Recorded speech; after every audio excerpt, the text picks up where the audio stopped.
Hello everyone, welcome to our channel. তো আজকের এই ক্লাসে আলোচনা করব মাধ্যমিক 2026 বিষয় বাংলা সাবজেক্ট, অর্থাৎ আফ্রিকা কবিতা, যেটি রবীন্দ্রনাথ ঠাকুরের লেখা। সেখান থেকে আমি সর্বমোট 3 ও 5 মার্কের প্রশ্নপত্রের সাজেশন তোমাদের সামনে তুলে ধরব। আর শুরুতেই বলি, তোমরা যদি এই রকম তথ্য বা আপডেট বা সাজেশনমূলক ভিডিও পেতে চাও, তাহলে চ্যানেলটি সাবস্ক্রাইব করে পাশে থাকা বেল আইকন প্রেস করে দিও। তো চলো ভিডিওটা শুরু করি। তোমাদের আফ্রিকা কবিতার একটু বিষয়বস্তুটা সংক্ষেপে একটু আলোচনা করি। বলেছে, সৃষ্টির আদিতে প্রকৃতির রহস্যময়তায় ঢাকা আফ্রিকা মহাদেশ বাকি পৃথিবীর কাছে ছিল অচেনা এক দেশ। এই রহস্যময় বন্যতাই তাকে তার অস্তিত্ব টিকিয়ে রাখতে সাহায্য করেছিল। তার এই আদিম রূপের কারণে সভ্য সমাজের কাছে সে ছিল উপেক্ষার পাত্র। আর এ কারণেই পশ্চিমী সভ্যতা আফ্রিকাকে সহজেই প্রদানত করেছিল। কৃতদাস যোগানের এই উর্বর ক্ষেত্রে পরিণত হয়েছিল এই অন্ধকারাচ্ছন্ন মহাদেশ। অরণ্যের গভীরে লুকিয়ে থাকা আফ্রিকার প্রাকৃতিক সম্পদ ক্রমশ প্রকাশ পেল তথাকথিত সভ্য দুনিয়ার কাছে। সভ্যতার সংজ্ঞা ভুলে সেই সব দেশ অমানবিকভাবে আক্রমণ করল আফ্রিকাকে। রক্ত, ঘাম আর কান্নায় ভেজে গেল আফ্রিকার মাটি। সভ্য দুনিয়ার অসভ্য আগ্রাসন প্রকট হয়ে উঠল আফ্রিকার পটভূমিতে। ঔপনিবেশিক শোষণ, পীড়ন আর লাঞ্ছনার শিকার আফ্রিকার সেই অপমানেই ব্যথা হয়ে ভেজেছে কবির বুকে। তাই তিনি মনে করেন যে অপমানিত আফ্রিকা ও তার অধিবাসীদের কাছে নিঃশর্ত ক্ষমা চেয়ে নেওয়াটাই সভ্য সমাজের প্রতিটি শুভবুদ্ধি সম্পন্ন মানুষের কর্তব্য। এরই মধ্যে দিয়ে তিনি তথাকথিত সভ্য শ্বেতাঙ্গ ও শাসকের ও ঔপনিবেশিক পাপের প্রায়শ্চিত্ত ঘটাবে। তো এই ছিল তোমাদের বিষয়বস্তু আফ্রিকা কবিতাটির। এবার আমি 3 ও 5-এর প্রশ্নপত্রের সাজেশনমূলক তথ্যগুলো তোমাদের সামনে নিয়ে আসছি। তো তোমরা দেখে নাও খুব ভালোভাবে। 3 মার্কের প্রশ্নপত্রে যে সাজেশন, প্রথম প্রশ্ন, স্রষ্টা যখন নিজের প্রতি অসন্তোষ, স্রষ্টা এখানে কে, তিনি নিজের প্রতি অসন্তুষ্ট হয়েছিলেন কেন? এই প্রশ্নটা একটু ভালোভাবে তোমরা দেখে নেবে।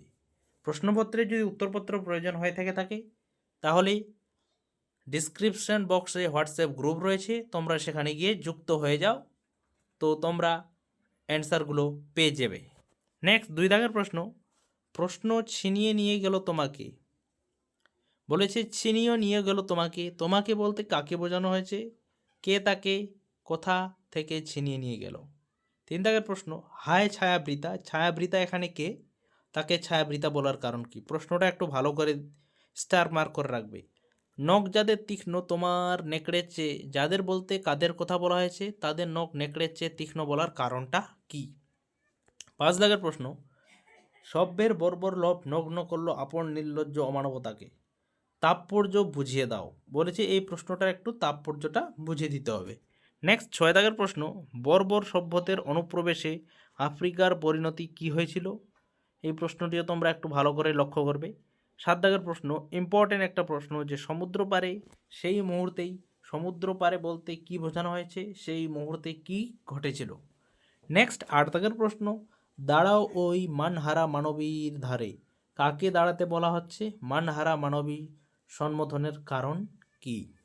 9 দাগের সেই হোক সভ্যতার শেষ পূর্ণবাণী, সভ্যতার শেষ পূর্ণবাণীটি কি, বিষয়টি ব্যাখ্যা করে লেখো। এই প্রশ্নটি একটু মোস্ট ইম্পর্ট্যান্ট রয়েছে, একটু ভালো করে দেখে নেবে। 10 দাগের সভ্যতার শেষ পূর্ণবাণী কিসের মধ্যে উচ্চারিত? এই পূর্ণবাণীর স্বরূপটি কি তা আলোচনা করো।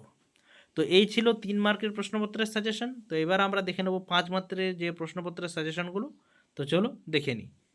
প্রথম আফ্রিকা কবিতার রচনায় পটভূমি সম্পর্কে যা জানো তা আলোচনা করো। বলছে এখানে যে পটভূমিটা, তোমরা একটু পটভূমিটা খুব ভালোভাবে পড়ে মনে রেখে উপলব্ধ করার চেষ্টা করবে। 2 দাগের এলো ওরা লোহার হাত কড়ি নিয়ে, ওরা কারা? মোস্ট ইম্পর্টেন্ট একটা প্রশ্ন। পঙ্কোক্তিটির তাৎপর্য বিশ্লেষণ করো। 3 দাগের চিরচিহ্ন দিয়ে গেল তোমার অপমানিত ইতিহাসে, আগেও কথা বলা হয়েছে, কিভাবে তার অপমানিত ইতিহাসে চিরচিহ্ন মুদ্রিত হলো? এই প্রশ্নটা একটু ইম্পর্টেন্ট ছিল, তোমরা একটু আন্ডারলাইন দিয়ে রাখবে। 4 দাগের সেই হোক সভ্যতার শেষ পূর্ণবাণী, সেই হোক তোমার সভ্যতার শেষ পূর্ণবাণী, পূর্ণবাণীটি কি? কেন সেই পূর্ণবাণীর প্রয়োগ অনিবার্য হয়ে উঠেছে। নেক্সট ফাইনাল মোস্ট ইম্পর্ট্যান্ট একটা প্রশ্ন বলেছে, হাই ছায়াবৃতা, ছায়াবৃতা বলার কারণ কি, তার সম্পর্কে কবি কি বলেছেন সংক্ষেপে আলোচনা করো। তো এই ছিল আজকের ক্লাসে রবীন্দ্রনাথ ঠাকুরের আফ্রিকা কবিতা থেকে 3 ও 5 মার্কের প্রশ্নপত্রের সাজেশনমূলক ভিডিও। কাজেই তোমাদের যদি ভিডিওটা ভালো লেগে থাকে তাহলে ভিডিওটাকে বন্ধুদের কাছে শেয়ার করে দিবে এবং লাইক, কমেন্ট ও শেয়ার করে দিও। তো আজকে এখানেই, দেখা হবে এরপরে আবার নতুন এক ভিডিওতে। তো থ্যাঙ্কস ফর ওয়াচিং।